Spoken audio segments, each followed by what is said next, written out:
días. Bueno, precioso.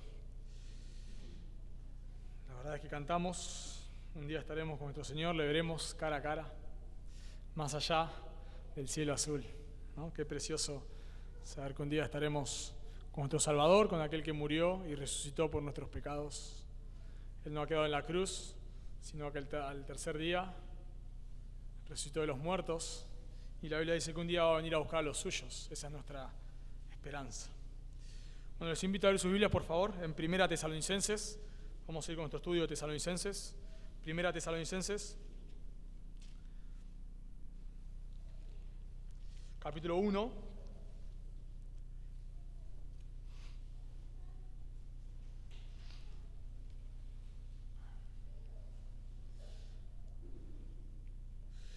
Primera Tesalonicenses, capítulo 1, vamos a estar leyendo del versículo 2 al versículo 5. Primera Tesalonicenses, capítulo 1, versículos 2 al 5. Oramos primero y luego leemos. Señor, damos gracias por estas verdades que acabamos de cantar. Gracias, Señor, por nuestro Salvador Jesucristo, por su muerte, su resurrección. Gracias porque un día en plena gloria estaremos con nuestro Señor, con aquel que nos ha rescatado, con aquel que ha pagado el precio por nuestros pecados. Y queremos rogarte ahora que podamos entender tu palabra. Tú dices que podemos ver tu gloria por medio de las Escrituras, de estudiar tu palabra, y queremos rogarte, por favor, que tú abras nuestro entendimiento, que tú nos ayudes a escuchar tu voz, a aplicar tu palabra a nuestra vida. Que tu Espíritu Santo esta mañana esté tomando su espada y la esté aplicando a cada corazón según su necesidad. Y también te rogamos, Dios, por aquellos que están en medio nuestro y no te conocen, que tú les llames al arrepentimiento y la fe, tú tengas misericordia como la has tenido de nosotros. Te lo pedimos en el nombre de Jesús. Amén. Dice la palabra de Dios: damos siempre gracias a Dios por todos vosotros, haciendo memoria de vosotros en nuestras oraciones, acordándonos sin cesar delante del Dios y Padre nuestro de la obra de vuestra fe, del trabajo de vuestro amor y de vuestra constancia en la esperanza en nuestro Señor Jesucristo. Porque conocemos, hermanos amados de Dios, vuestra elección, pues nuestro evangelio no llegó a vosotros en palabra solamente, sino también en el poder, en el Espíritu Santo y en plena certidumbre, como bien sabéis, cuáles fuimos entre vosotros por amor de vosotros. Y si pensás en tus oraciones, cuando orás por tus hermanos, específicamente, pensando en las oraciones por nuestros hermanos, cuando vos orás por tus hermanos, ¿por qué cosas orás? Cuando sacás quizás tu lista de oración y empezás a orar por otros, por miembros de acá de la iglesia, por otros hermanos, ¿qué decís? ¿Por qué cosas pedís a Dios? ¿O por qué cosas agradecés a Dios? Bueno, quizás oramos, los miércoles tenemos una ronda de oración y levantamos pedidos, y hay necesidades, por supuesto. Oramos, quizás hay un hermano sin trabajo, oramos por el trabajo del hermano. Quizás hay un hermano con un problema de salud, bueno, oramos, por supuesto, por su salud. Quizás hay un hermano con algún problema, una situación económica difícil, bueno, oramos, por supuesto, por su situación económica. Y eso está bien. El Señor Jesús, en el Padre Nuestro, nos enseñó a orar: nuestro pan de cada día, danos nuestro pan de cada día. Suple nuestras necesidades físicas, esa es la idea. Pero cuando oramos por necesidades de nuestros hermanos, la pregunta es: ¿tenemos presente su crecimiento espiritual? O sea, por ejemplo, cuando vos orás por un hermano que está sin trabajo, pedís que Dios le dé un trabajo, y está bien, claro que está perfecto. Pero mi pregunta es: ¿qué es más importante? ¿Que tenga el trabajo o que pueda conocer más al Señor a través de la falta de trabajo? sea, nosotros oramos por la salud de alguien que está enfermo, un hermano está enfermo, ¿oramos por su salud? Claro que sí. Queremos que Dios puede sanar a esa persona? Claro que sí. Y oramos por su salud. Pero mi pregunta es, ¿por qué estamos más enfocados? ¿Por su salud física o porque él pueda o ella pueda conocer más al Señor a través de sus pruebas? Muchas de nuestras oraciones hablan de lo que hay en nuestro corazón. Dice un escritor, por lo general nuestras acciones de gracia parecen que están estrechamente relacionadas con nuestro bien material y comodidad. Y pregunta, ¿nuestra gratitud es más fuerte por la recuperación de una oveja perdida o por las llaves del coche? Nuestra lista de gracias es como la varilla de nivel de un coche. Es un indicador de lo que se encuentra oculto en nuestro corazón. O sea, cuando yo me entero veo que un hermano está creciendo en el Señor, ¿explota mi corazón de alabanza? Como cuando no encuentro la llave del auto y tengo que salir rápido de casa y las encontré. Bueno, las oraciones son un termómetro de nuestro corazón. Y si notamos la carta de los tesalonicenses, nos damos cuenta que es una iglesia que está siendo perseguida. Si nosotros notamos ahí, noten conmigo, capítulo 1, versículo 6, dice, y vosotros vinisteis a ser imitadores de nosotros y del Señor, recibiendo la palabra en medio de gran tribulación. Así que sabemos que estas personas estaban pasando tribulación, estaban siendo perseguidas por causa del Evangelio.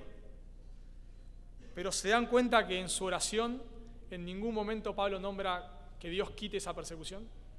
¿Se dieron cuenta?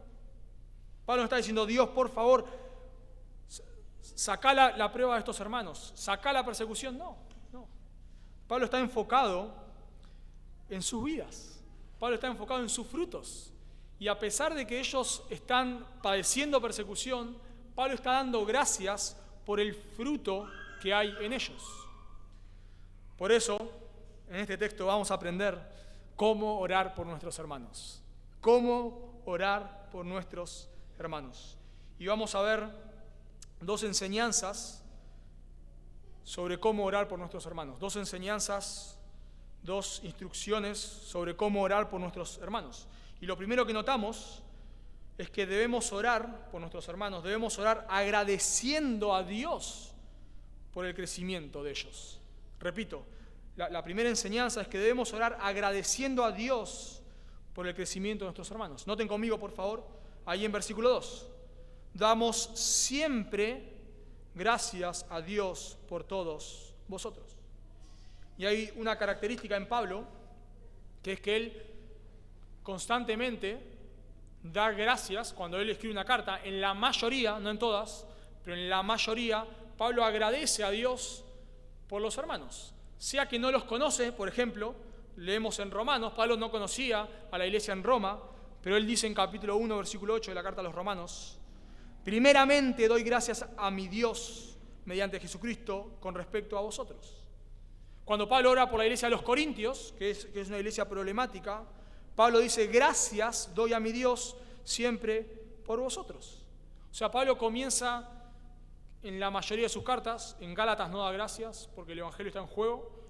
Los Gálatas habían cambiado el Evangelio, estaban creyendo un Evangelio de fe más obras, y Pablo les da duro, muy duro les da la carta a los Gálatas. No vemos acción de gracias en 1 Timoteo, lo cual, bueno, no importa, no voy a dar todos los motivos, pero en la mayoría de sus cartas Pablo da acciones de gracia, y cuando Pablo ora por una iglesia, cuando comienza sus cartas dando gracias, nos da un norte de cómo es la iglesia. Y cuando nosotros vemos la acción de gracias de Pablo acá, las tres cosas por las que ora, da gracias, la obra de fe, el trabajo de amor y la esperanza en el Señor Jesucristo, nos damos cuenta que esta es una iglesia fiel. O sea, nos damos cuenta que estas cosas por las cuales Pablo da gracias son patrones en estos hermanos. Por ejemplo, si haríamos un pantallazo rápido de la carta, nos damos cuenta que en varias partes de la carta, capítulo 3, capítulo 4, capítulo 5, Pablo resalta la obra de estos hermanos, el trabajo de estos hermanos. Pablo resalta en varios lugares, como capítulo 1, capítulo 5, la esperanza que ellos tenían en el Señor Jesucristo. Pablo resalta en varios lados de la carta cómo ellos estaban imitando a otros creyentes. Pablo resalta en varias partes de la carta cómo ellos eran un ejemplo para otros. Así que nos damos cuenta, apenas abrimos la carta y leemos la oración de Pablo por estos hermanos, nos damos cuenta que estamos frente a una iglesia fiel, frente a una iglesia que está dando fruto en el Evangelio. Ahora, a mí me llama la atención por qué Pablo, en la mayoría de sus cartas, comienza orando. Y por qué Pablo no solamente en la mayoría de sus cartas comienza orando, sino como va a suceder acá y en otras cartas, como por ejemplo en la carta a los Efesios, por qué Pablo por momentos interrumpe sus cartas con oraciones. O sea, Pablo usa estas cosas diciéndole como acá a los tesalonicenses, que ora por ellos como clichés, como cuando nosotros decimos, hermano, voy a orar por vos, después no oramos nada, mentira. Pero le decimos, hermano, voy a orar por vos, hermana, voy a orar por vos, sí, después no oramos nada. O sea, Pablo es como que lo usa como clichés, como bueno, sí, siempre oro por ustedes, mentira, no era nada. No, claro que no, claro que Pablo oraba. Ahora, mi pregunta es, ¿por qué Pablo está constantemente orando por las iglesias? Bueno, porque él sabía que la única manera en la cual una iglesia pueda permanecer de pie es por el Señor. O sea, ¿por qué Pablo ora tanto? Porque él sabe que él no puede descansar en sus talentos. Él no puede descansar simplemente en la enseñanza que le ha dado a los tesalonicenses cuando ha estado con ellos. Él no puede descansar en su habilidad. La única manera en la cual una iglesia va a permanecer fiel es si el Señor la hace permanecer fiel. Por supuesto, una de las herramientas que Dios usa desde ya es su palabra, pero nosotros necesitamos orar. Nosotros no podemos confiar jamás en el talento de una persona. El talento de una persona no puede sostener una iglesia. Pablo, al final de su carrera, casi por el año 60, él escribe en la carta a los Efesios, estando preso, al final de su carta, oren por mí para que al abrir mi boca pueda dar testimonio con denuedo, pueda predicar con denuedo la palabra de Dios. ¿Por qué Pablo está pidiendo oración por él? Si él la tiene clarísima. Piense por un momento. Él ha dado defensa frente a reyes, frente a sacerdotes, frente al Sanedrín, frente a fariseos, frente a griegos, en el año 60. ¿Por qué él está pidiendo oración para que hable con denuedo? Porque él sabe que una iglesia va a permanecer de pie solamente si Dios la hace permanecer de pie. Y noten los adverbios, ahí en versículo 2. Siempre, no dice damos gracias siempre. Noten en el versículo 3, otro adverbio. Sin cesar. O sea, no es que solamente Pablo hacía una oración simple. Pablo oraba constantemente por esta iglesia. Constantemente. Y no solamente lo hace por esta iglesia, encontramos el mismo patrón en varias iglesias. Por ejemplo, él le dice a Timoteo en 2 Timoteo que él ora por Timoteo noche y día. Él le dice a los Colosenses, capítulo 1, versículo 3, que él ora siempre. O sea que vemos que hay un patrón en Pablo, que es que él está orando constantemente por las iglesias. ¿Cómo serían los tiempos de oración de Pablo, no? Bueno, seguramente no 5 minutos, porque él sí está orando constantemente por todas las iglesias, constantemente por los corintios, constantemente por los gálatas, constantemente por los de Éfeso, constantemente por los de Colosa, constantemente por Timoteo y por otros que seguramente ni nombra. Bueno, seguramente los tiempos de oración de Pablo no eran de 5 minutos. Pero ¿por qué él está orando? Porque él sabe que la obra de Dios no depende de él. No depende de él. Él llevó el evangelio como un siervo fiel, pero él no depende de él. Él no puede darle vida a un muerto. Pablo no puede darle vida a un muerto. Pablo no puede hacer que una persona crezca en el Señor. Solo Dios lo puede hacer. Él puede ser un instrumento en manos de Dios a través de exponer su palabra, pero él no lo puede hacer. Y notamos también cómo Pablo es dependiente de Dios en oración por la frase, ahí nota en versículo 2, haciendo memoria, haciendo memoria. Eso quizás a nosotros nos suena haciendo memoria como que, justo me acordé. Me acordé que faltaba pan, así que, ¿no? Como que justo me acordé. Pero la frase ahí, haciendo memoria, es la idea de que él está pensando, él está meditando en la obra de Dios en la vida de los tesalonicenses. Y esa meditación en la vida de Dios en ellos lo lleva a orar. Algunos eruditos piensan que esta frase, haciendo memoria, habla de una oración ferviente. O sea, no es que Pablo está diciendo, bueno, Dios te pido que los bendigas a todos, amén. Dios, gracias por los tesalonicenses, bendecilos, amén.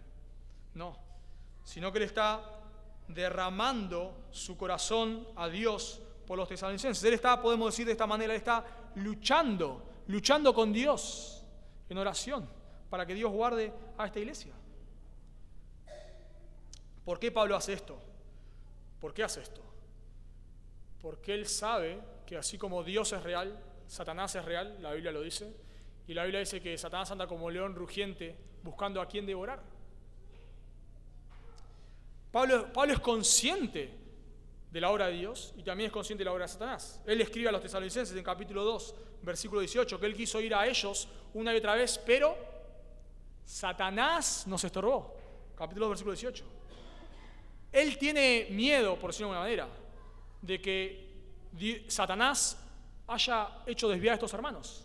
Dice en capítulo 3, versículo 5.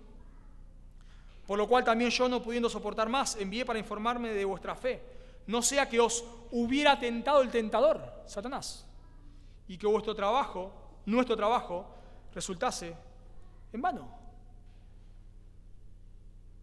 Pablo sabe que necesita orar por esta iglesia. Sabe que Satanás, como se viste como ángel de luz, dice en 2 de Corintios capítulo 4, y él está tratando de desviar a la iglesia. Él sabe que Satanás introduce ¿qué cosa? Las herejías. 1 de Timoteo capítulo 4 dice claramente que muchas personas se van a introducir en la iglesia y van a enseñar herejías. Satanás introduce división, se introduce en la iglesia o introduce divisiones en la iglesia. Dice en Efesios capítulo 4, airaos pero no pequéis, no se ponga el sol sobre vuestro enojo, ni deis lugar al diablo. Lo aplicamos constantemente al matrimonio, pero la aplicación ahí es la iglesia. Es la iglesia. Tengan cuidado, porque en esa pelea, en ese enojo que vos tenés con tu hermano, que no solucionás, Satanás puede meterse y dividir la iglesia. Pablo está consciente de la obra de Satanás y por eso él ora por la iglesia. Y eso es algo que nosotros debemos hacer. Cuando nos hacemos miembros de la iglesia, una de los compromisos que tomamos, lo leo del curso de membresía, dice que nos comprometemos orando por su crecimiento, y cita este pasaje. O sea, nos comprometemos como miembros de la iglesia, uno de los compromisos que tomamos es a orar por la iglesia. Es un compromiso. ¿Por qué? Porque sabemos que esta iglesia en cualquier momento se puede desviar. Sabemos que no hay talento suficiente, no hay erudición suficiente, no hay inteligencia suficiente, no hay preparación suficiente que nos pueda hacer permanecer de pie. Necesitamos la gracia del Señor. Eruditos se han desviado, iglesias fieles se han desviado, personas preparadas se han desviado. Bueno, también nos puede pasar a nosotros, claro que sí. Entonces, ¿qué necesitamos? ¿Qué necesitamos? Orar. Constantemente, de vuelta, piensen en Pablo, noche y día, siempre, en todas mis oraciones. Y noten que agrega algo más. En el texto, en el versículo 2, dice, damos siempre gracias a Dios por todos vosotros.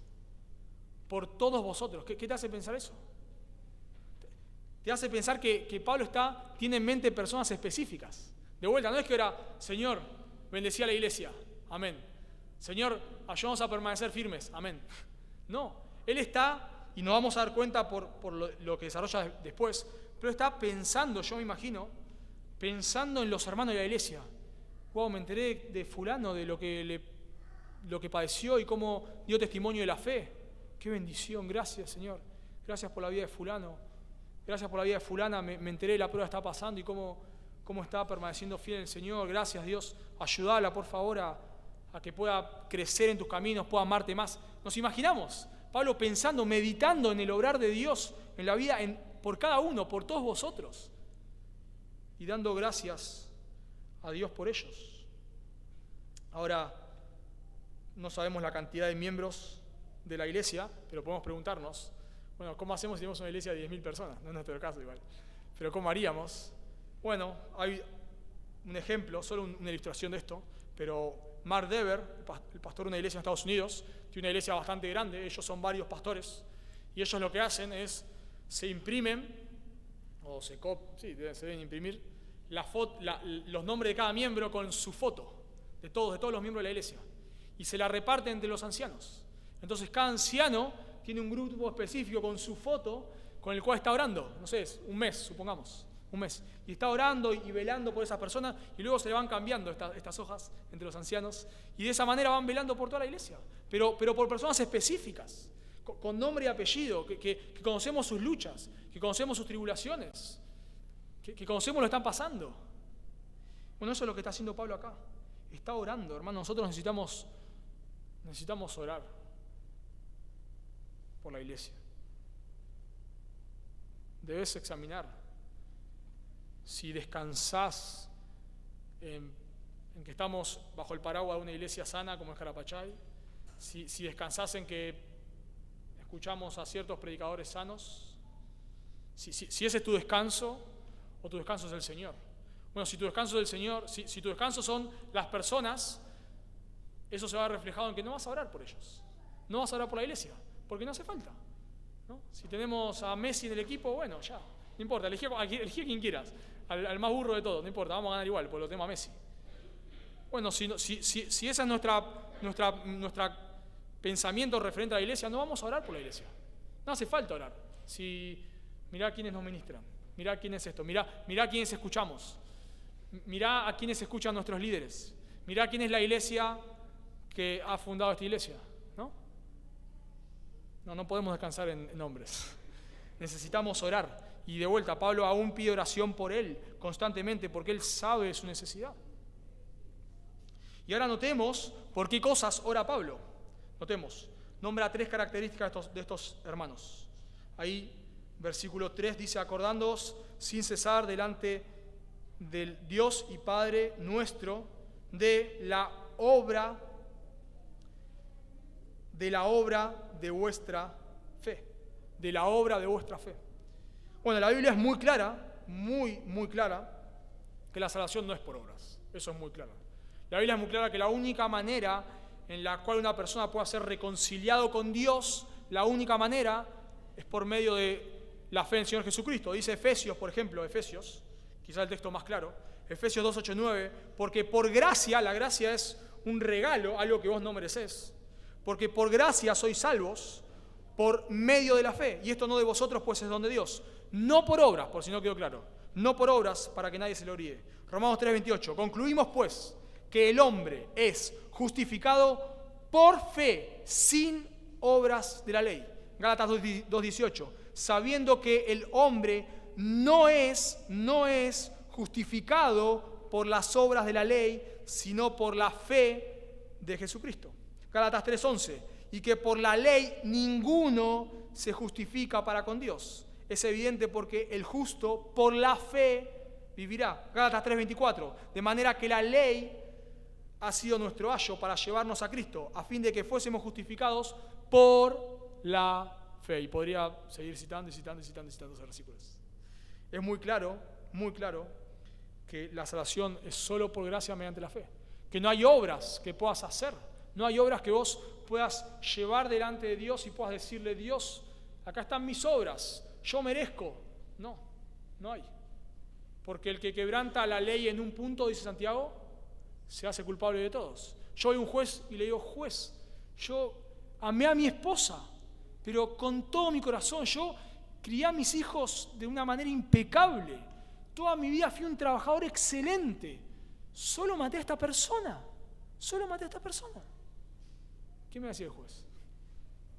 Quebrantaste la ley. Quebrantaste la ley. Bueno, Mateo capítulo 5 dice, si queremos entrar al cielo deberíamos ser perfectos, como Dios. ¿Quién puede decirle a Dios, yo soy perfecto como vos? Nadie. Entonces necesitamos a alguien que pague por nuestros pecados. Bueno, ese es Jesucristo.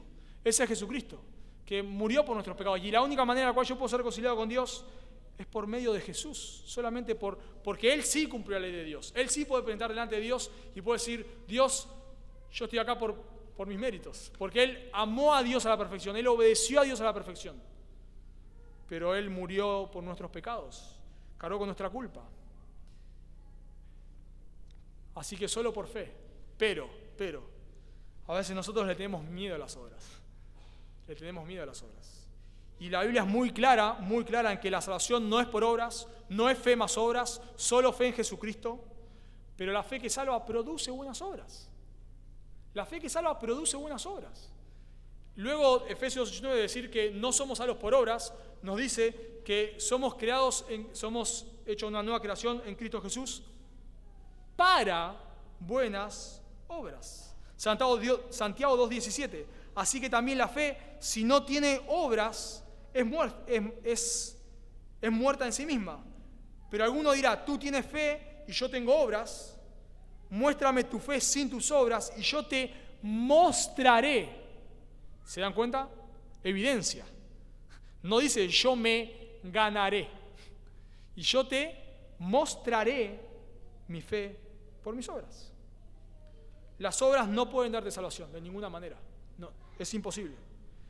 Pero las obras son una evidencia de que has sido salvo. Y hay algo que debemos observar bien en el texto, muy bien, cuando hacemos observación, y es que Pablo usa un singular. No dice las obras, sino noten el singular, por favor, ahí. La obra. ¿Por qué usa el singular? Porque Pablo no está pensando en una lista. ¿Se dan cuenta? No es que Pablo esté diciendo, yo doy gracias porque ustedes leen su Biblia, oran, bueno, hacen todo esto, entonces, como cumplen un checklist, al cumplir este checklist, es que son salvos. No. Pablo está hablando de la obra porque se está refiriendo a una vida transformada. O sea, no está pensando en obras específicas, como, bueno, obedeciste tal mandamiento, obedeciste este mandamiento, entonces sos salvo. No. Él está hablando de que Pablo da gracias por la obra de vuestra fe. Podemos decir, Pablo da gracias porque la fe que ellos tienen produce una vida transformada. Si una persona se da cuenta que no es un creyente, no debe tratar de hacer buenas obras. Hay un error a veces. Uno dice, bueno, si vos haces esto, es que no sos un creyente. Y entonces uno dice, no soy un creyente, ¿qué hago?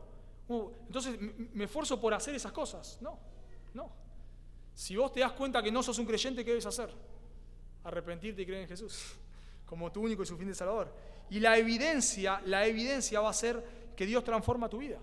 Entonces, ¿cómo es que Pablo sabía que estas personas eran creyentes? ¿Por qué Pablo agradecía por ellos? Porque Dios había transformado sus vidas. Si no hay una vida transformada, no hay salvación.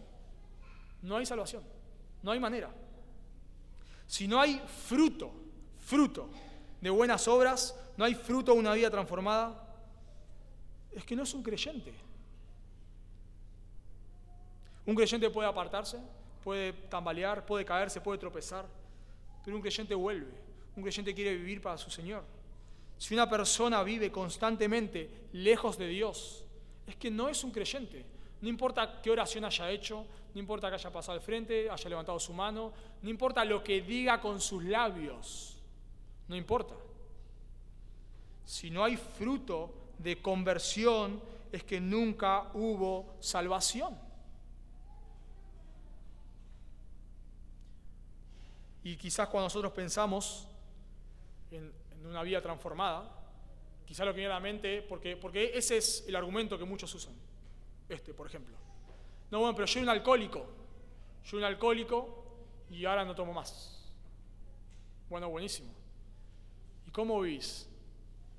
No, tengo mi familia, voy a trabajar, como cualquier persona. ¿Y dónde está Dios en la ecuación? ¿Dónde está Dios en la ecuación? No está. Bueno, entonces no sos un creyente. No, pero yo dejé el alcohol. Y bueno, está bien. Y muchas otras personas también dejaron el alcohol. O sea, no, que vos hayas dejado el alcohol no es una evidencia de salvación. La evidencia de salvación es que tu vida ha sido transformada. La evidencia de salvación, como vamos a ver en estas personas en otro momento, es que ellos dejaron los ídolos para seguir al Dios vivo y verdadero. O sea, la obra de salvación no es que dejaste el alcohol. La obra de salvación es que dejaste el alcohol para vivir para Dios. Por eso, si una persona es un buen empleado, es un buen trabajador, todos los domingos come con su familia, pero no vive para el Señor, no es un creyente. No es un creyente. Es una persona moral. Si querés evaluar si sos un creyente, hacé esta pregunta. ¿Tu vida se resume en glorificar a Dios? Esa es la pregunta que debes contestar. Todos pecamos, todos caemos, todos tenemos errores, todos tenemos nuestros momentos mejores y peores, eso nos pasa a todos. Pero hay algo que en un creyente no falla. Un creyente quiere vivir para su Señor. No lo hace de manera perfecta, no siempre, pero quiere vivir para su Señor. Si vos dejaste el alcohol, ya no tomás más, pero vivís para vos mismo, para ir al trabajo, para construir tu casa, para tener tu autito, para irte de vacaciones, para lo que sea. Vivís una vida moral, pero no querés glorificar a Dios, no sos un creyente. No sos un creyente. Porque el creyente ahora quiere vivir para su Señor. Quiere vivir para aquel que murió y resucitó. Dice Pablo en 2 Corintios 5:14, para que los que viven ya no vivan para sí. Ya no más de vivir para sí, sino para ¿quién? Para aquel que murió y resucitó por ellos. Entonces Pablo da gracias porque estas personas, no por las obras como obritas individuales, sino por la obra de fe, por su vida transformada, una vida transformada que proviene de la fe. En segundo lugar, Pablo agradece por el trabajo de amor. La palabra ahí trabajo habla de un trabajo arduo. O sea, Pablo agradece por la obra de fe, pero también agradece porque estas personas trabajan de manera ardua por amor. Ahora, me inclino a pensar que obra de fe tiene que ver con nuestra relación con Dios, con que estas personas ahora viven para Dios, y trabajo de amor tiene que ver con el amor a los hermanos. Bueno, ¿por qué digo esto? Podría también ser por el trabajo de amor por Dios, claro que sí, pero me inclino a pensar que Pablo está hablando del trabajo de amor en el sentido de que ellos ahora están trabajando con amor por sus hermanos, por lo que dice en capítulo 4, versículo 9. Pablo le dice a estos creyentes en capítulo 4, versículo 9, pero acerca del amor fraternal no tenéis necesidad de que os escriba. O sea, estas personas no tenían necesidad de que les escriban sobre el amor. ¿Por qué?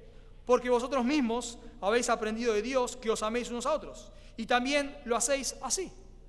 O sea, estas personas se caracterizaban por amar a los hermanos. Entonces Pablo dice, agradezco por su vida transformada y agradezco porque ustedes están amando a los creyentes, están amando a sus hermanos. La evidencia de que una persona ha creído en el Evangelio es que ama a otros creyentes. Dice 1 Juan 4:7, amados, amémonos unos a otros porque el amor es de Dios. Todo aquel que ama es nacido de Dios y conoce a Dios. El que no ama no ha conocido a Dios, porque Dios es amor. Esa frase que siempre se usa por todos lados, ¿no? Porque Dios es amor. Bueno, está en el contexto, porque Dios es amor está en el contexto de que si vos no amás no sos un creyente. 1 Juan 3:10. En esto se manifiestan los hijos de Dios y los hijos del diablo. ¿En qué? Todo aquel que no hace justicia, obra de fe. Y que no ama a su hermano, trabajo de amor. No es de Dios.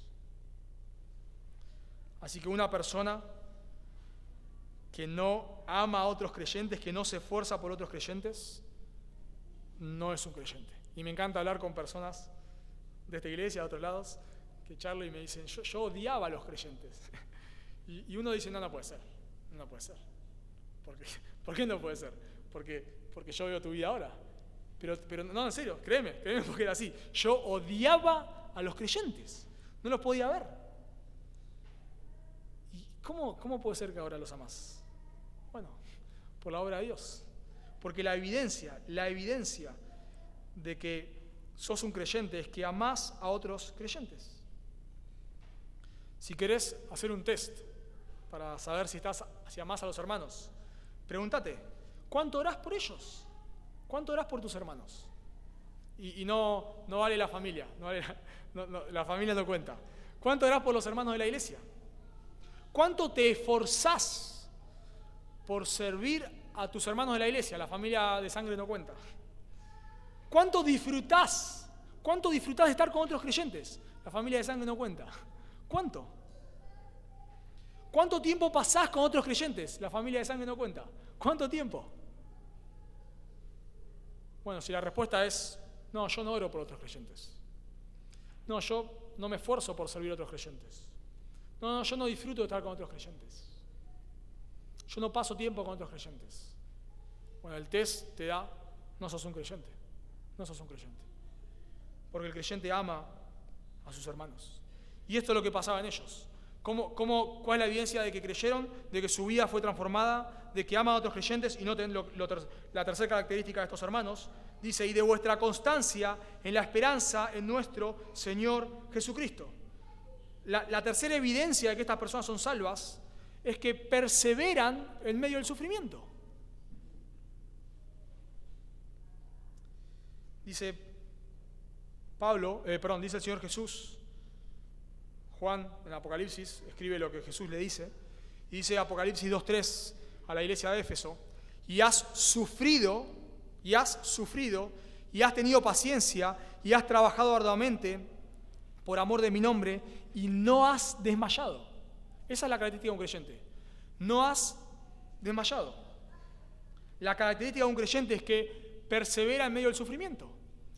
La famosa frase de Marcos 3:13, el que perseverara hasta el fin será salvo. Esa es la gran frase que usa para decir, bueno, ven, la salvación se puede perder. La salvación se puede perder porque el que no persevera la pierde. Bueno, ese texto no dice que el que no persevera la pierde, sino que dice que el que persevera es un creyente. O sea, ¿cómo sabemos quiénes son creyentes? Los que cruzan la meta. Esos son los creyentes. ¿Cómo sabemos? De este lado podemos ver alguna cosa, pero el indicio de que una persona es un creyente es que persevera hasta el fin. Y si no persevera, es que nunca lo fue. Y el ejemplo claro de eso lo encontramos en la parábola de Mateo 13:20. El Señor Jesús dice, y el que fue sembrado en pedregales, este es el que oye la palabra y al momento la recibe con gozo. ¡Wow! Dios, Jesús murió por mis pecados, amén. ¡Qué bendición! Pero no tiene raíz en sí, sino que es de corta duración, porque al venir la aflicción o la persecución por causa de la palabra, tropieza. Ese es el que no perseveró hasta el fin. ¿Quién es? El que nunca fue un creyente. El que pareció que era un creyente, pero cuando vinieron los problemas, apostató. Parece, wow, sí, Jesús murió por mis pecados, yo quiero vivir para Él, pero llega a la casa y en la casa le hacen la vida imposible. No, ya, está bien, gracias. Ya no quiero seguir más a Dios. Está bien, gracias. Va contento a hablar al Señor en su trabajo, de que Jesús murió por sus pecados y lo empiezan a burlar en su trabajo. No, está bien, ya no quiero seguir más al Señor, gracias. Dice que ama a Dios y le descubre una enfermedad terminal. Ya no quiero seguir más a Dios. Bueno, eso no hace un creyente. El creyente persevera en medio de las pruebas. Por eso Romanos dice que ni tribulación, ni espada, ni nada, absolutamente nada, nos puede separar del amor de Dios. Así que Pablo agradece por los frutos de estas personas. ¿Qué hace una iglesia fiel? No sus programas, no sus actividades, no la cantidad de asistentes, no el edificio. ¿Qué hace que una iglesia sea fiel? Que refleje el carácter de Cristo. Que refleje el carácter de Cristo. Que tenga una vida transformada, que ame a sus hermanos, que persevere. Así que vemos, en primer lugar, que debemos ser agradecidos a Dios por el crecimiento de nuestros hermanos. Pero en segundo lugar, segundo principio, la segunda manera de orar por nuestros hermanos, es que debemos orar agradeciendo a Dios por la salvación de nuestros hermanos. Debemos orar agradeciendo a Dios por la salvación de nuestros hermanos. Noten versículo 4 conmigo, por favor. Porque conocemos, hermanos amados de Dios, vuestra elección. Bueno, este texto es un poco difícil de traducir porque es un poco ambiguo. Por ejemplo, si leemos, acá dice que conocen vuestra elección, o sea que los tesalonicenses eligieron a Dios, ¿no? Pareciese, o mejor dicho, esta traducción dice esto, esta traducción. Pero si leemos la Biblia de las Américas, por ejemplo, dice, sabiendo, hermanos de Dios, su elección, la de Dios, de vosotros. NBI más clara, Nueva Versión Internacional más clara. Hermanos amados de Dios, sabemos que Él, Dios, os ha escogido. Bueno, eso es porque la frase es ambigua. Es para dar un ejemplo. Es como que yo les diga esto. Juan le dijo a Marcos que su auto no funcionaba. Juan le dijo a Marcos que su auto no funcionaba. ¿El auto de quién? Bueno, puede ser Juan le dijo a Marcos que su auto no funcionaba. O puede ser que Juan le dijo a Marcos que su auto no funcionaba. Puede ser las dos. ¿Cómo sabemos? Bueno, deberíamos agarrar el contexto de la frase. Si Marcos llega manejando su auto y le dice, si Juan llega manejando su auto y le dice a Marcos que su auto no funcionaba, ¿de quién es? El suyo, claro. Entonces, ¿cómo sabemos si acá la elección es de los tesalonicenses o de Dios? ¿Cómo lo sabemos? Porque puede ser las dos en ese texto. Bueno, lo sabemos por 2 Tesalonicenses. En 2 Tesalonicenses, capítulo 2, versículo 13, encontramos la misma frase, pero sin dudas. Noten lo que dice, 2 Tesalonicenses 2:13. Pero nosotros, dice Pablo, debemos dar siempre gracias a Dios respecto a vosotros. Noten el paralelismo.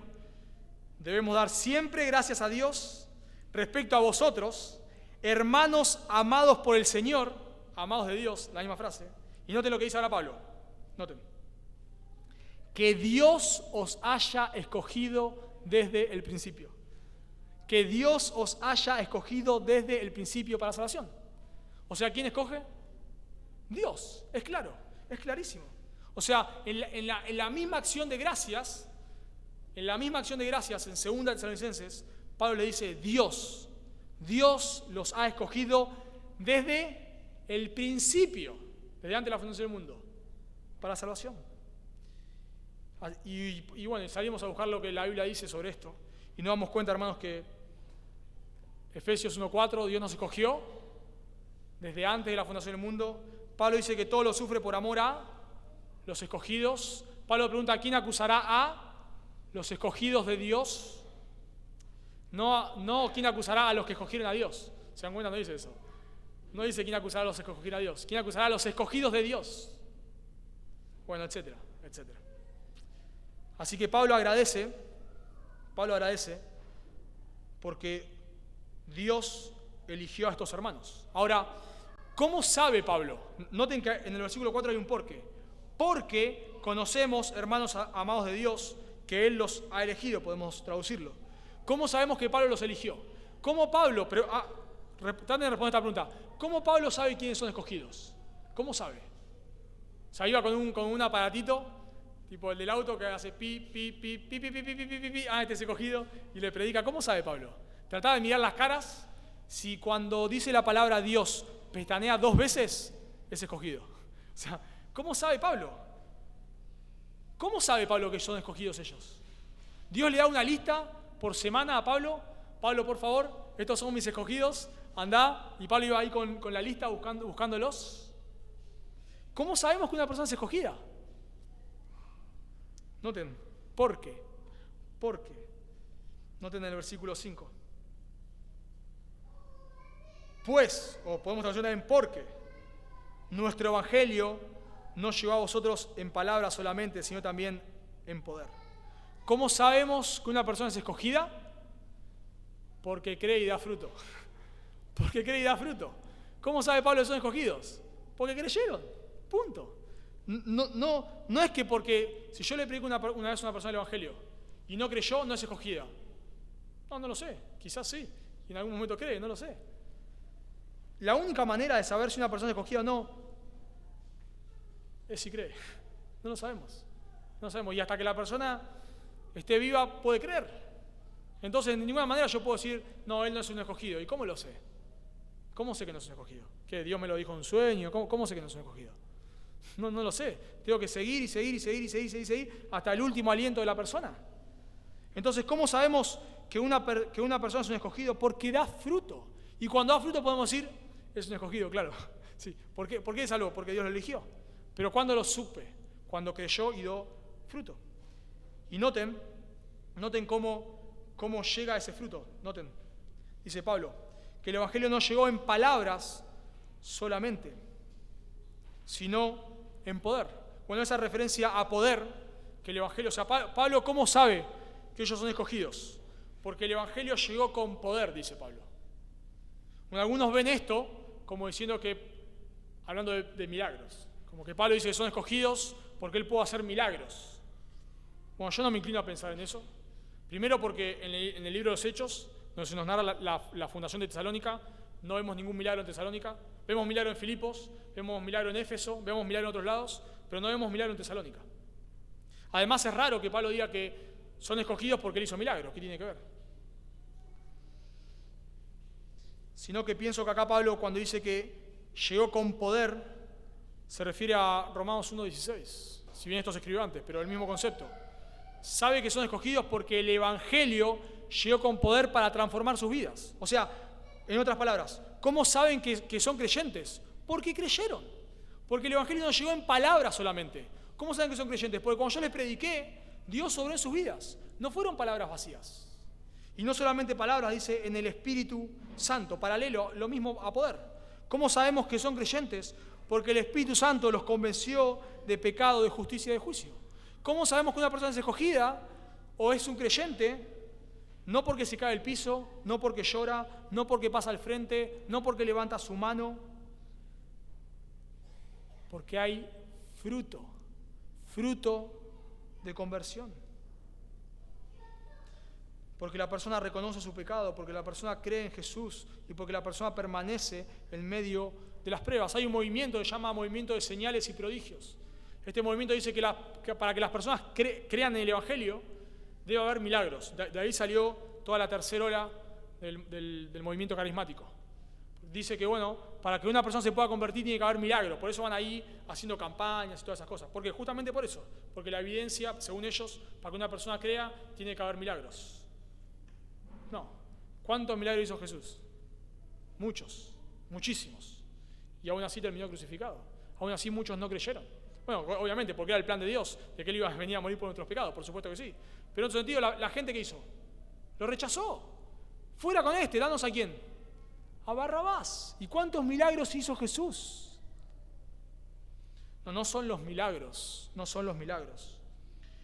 Jesús resucitó un muerto, varios, pero quizás el más claro es Lázaro. Ustedes imagínense por un momento que alguien va acá al cementerio, imagínense, y le dice a una tumba ahí, fulano, levántate. Y se abre la tumba y sale caminando. ¿Se imaginan? Eso fue lo que pasó. Similar, porque no estaba en el piso, estaba en una roca, pero no importa, similar. Imagínense eso. ¿Qué dirías? ¿Qué dirías? ¿Quién no va a creer ahora? ¿Quién no va a creer? Bueno, el libro de Juan, el Evangelio de Juan nos dice, en capítulo 12, que con más insistencia querían matarlo. Con más insistencia querían matarlo. O sea, después de un tremendo milagro, aún más lo quieren matar. Porque lo que salva no son los milagros, sino es el poder de la palabra de Dios. Pablo saben que ellos son escogidos porque cuando el Evangelio llegó parecía un mensaje más. O sea, si vos te podés a pensar, ¿cuál es la diferencia entre un testigo de Jehová, un mormón y alguien que predica el Evangelio? Bueno, en un sentido los tres van, supongamos, ya eso no se usa tanto, pero supongamos, los tres tocan la puerta. Los tres van y dicen que van a hablarle en nombre de Dios. Los tres quizás están vestidos similares, creo que los mormones tienen acá un cartelito, pero más o menos, los tres están vestidos similares. ¿Cuál es la diferencia? ¿Cuál es la diferencia? Para la persona que está escuchando dice, estos son todos iguales. ¿Cuál es la diferencia? El poder de la palabra de Dios. Que el que va ahí, ni el tío de Jehová, ni el mormón, porque tiene una doctrina errada, el que va ahí y dice que Jesús es Dios, que murió por sus pecados y debe arrepentirse, parece similar con otras cosas a lo que dice el mormón. No es similar. No es similar. Porque ese es el verdadero evangelio y eso tiene el poder para transformar las vidas. Entonces, Pablo dice que la evidencia de que son salvos, de que ellos han sido salvos, es que el Evangelio penetró en sus corazones. Y también dice Pablo que llegó con plena convicción. O sea, la idea es que ellos se aferraron, como ven, vamos a ver en otros mensajes, con alma y vida a este mensaje del Evangelio. Y no solamente eso, dice, noten, como bien sabéis cuáles fuimos entre vosotros, por amor de vosotros. O sea, lo que Pablo dice es, el Evangelio llegó con poder, el Espíritu Santo los convenció de pecado, de justicia y de juicio. Ustedes fueron convencidos, y no solamente eso, sino que también nos imitaron a nosotros. Nos imitaron a nosotros. Eso es lo que va a seguir también respaldando en versículo 6. O sea, la evidencia, hermanos, la evidencia de que estas personas son creyentes, son escogidas. ¿Cómo sabemos si una persona es escogida? Porque Dios obró y da fruto. Porque imita a otros creyentes. Y para cerrar con una aplicación.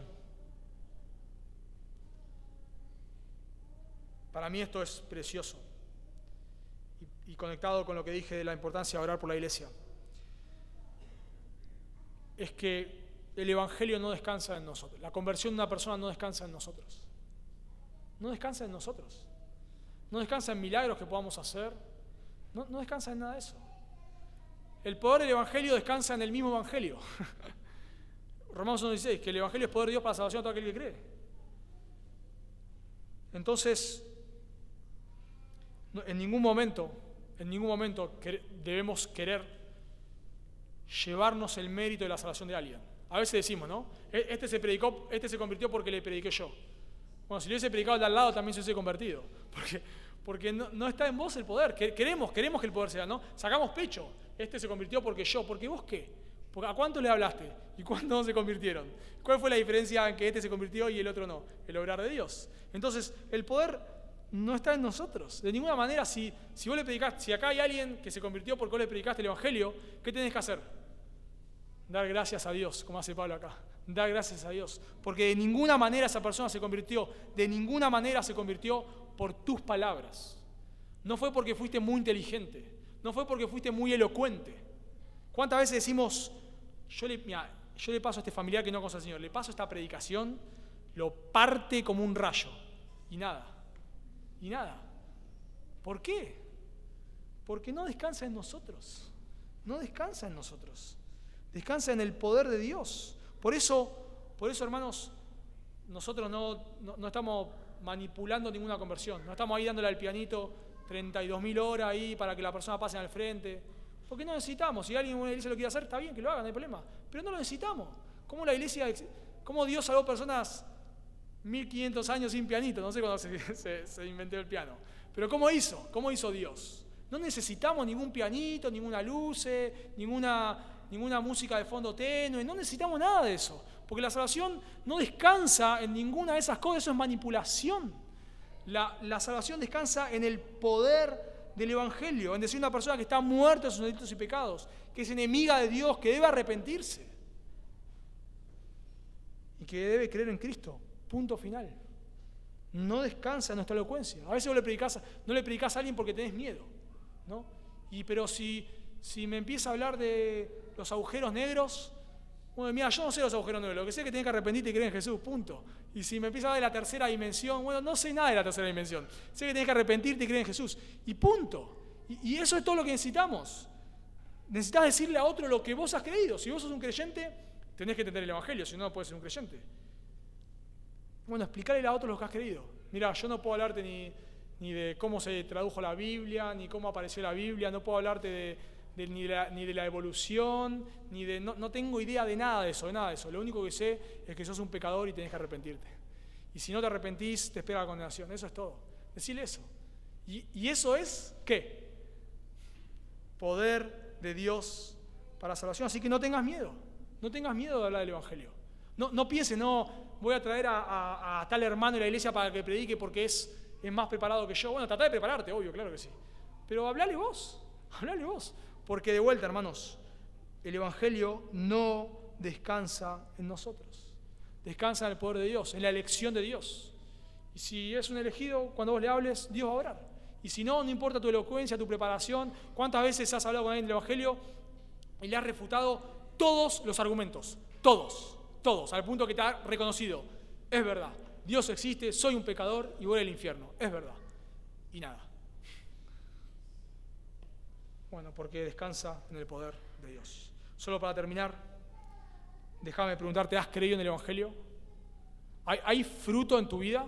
No te estoy preguntando si entendés el Evangelio, si se lo puedes explicar a otro, sino ¿hay fruto de conversión? ¿Hay una transformación? ¿Amás a Dios? ¿Querés vivir para Dios? ¿Amás a otros creyentes? No, si no hay fruto de salvación en tu vida, te ruego que te arrepientas de tus pecados, que arregles tus cuentas con Dios. Si vos te das cuenta, no importa cuántos años has estado en una iglesia, si no sos un creyente, la Biblia te manda hoy mismo a que te arrepientas de tus pecados y creas en Jesús. ¿Oramos? Señor, queremos darte gracias por el poder de tu Evangelio, darte gracias, Señor, por esta iglesia, que podemos ver, Dios, que solo por tu gracia y tus méritos va dando fruto. Gracias, Señor, porque tú vas transformando la vida de cada uno, mi vida y la de mis hermanos. Señor, ayúdanos, por favor, a seguir creciendo en tus caminos. Guárdanos de desviarnos, Dios. Ayúdanos a cada miembro de esta iglesia a poder orar fervientemente por la iglesia. Entendemos, Señor, que somos débiles, que en cualquier momento podemos apartarnos, desviarnos. Te necesitamos, Dios. Y también te rogamos que podamos hablar tu palabra con pasión y denuedo, podamos descansar en que el Evangelio es tu poder y no descansa en nosotros, Dios. Ayúdanos como iglesia a proclamar tu verdad y te rogamos que tú salves pecadores, te rogamos que tú salves a los que están en medio nuestro que no te conocen. Te lo pedimos en nombre de Jesús. Amén.